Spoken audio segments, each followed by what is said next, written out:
Kublai jubun fibro kane kalong ka jumutip ya kiba apply kam pulit jong kam mekhlia police te kane ka notice ki menta kasngi arpsau tarik September arajar arpsau page bah beras ngap bah e ki jing pentip hawe de kane. This is for the information of the candidate who had applied for the various posts under Mekhlia Police Recruitment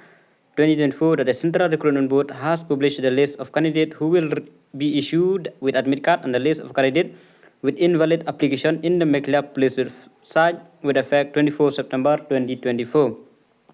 Te sakan mau bah kita ba apply kan ka Mekhlia Police te kin penmi e kalis ong hau arpsau tarik menta kasngi kin penmi e kalis jong kiba long valid kemud ba kiba yo ik admit card pati kiba long invalid kemud ba kiba sya reject nak e gidau kidon jong ki problem lam de kasnem lam de gane kata kin sa penmi e kata kalis te haban check hapo ka website the candidate can check the list from the Mekhlia Police website, that is www.mechpolice.gov.in, and in case of any issue regarding the same ada kadon no issue pila ban call union number ngadap ai man kapor and do not lie way in rusau ar new lie la don no issue during office hour pila ban phone ha kapor long trave or email their grievances to pila ban email ro ne police trg meg@gov.in on or before 4th October 2024.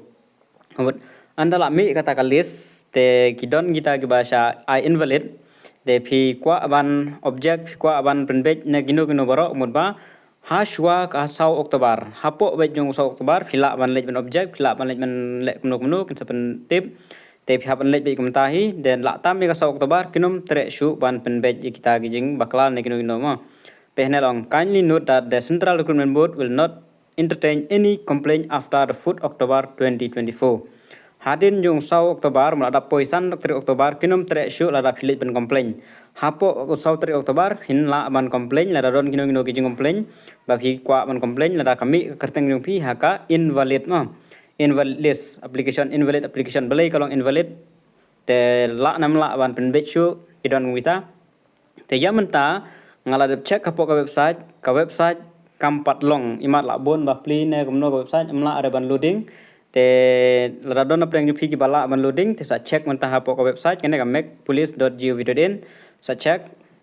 sa page kay don nam don kata kalis mar nga ampat la ban download kata kalis ndang ala ang sa pen i bade ang sa page lang ang sa pen page e kiba sha invalid ne ka e kadao kita baro te tangkini jeng tip nang ta kitu kiba apply am ta ki kam police jong kam Mekhlia Police tangini kublai jubun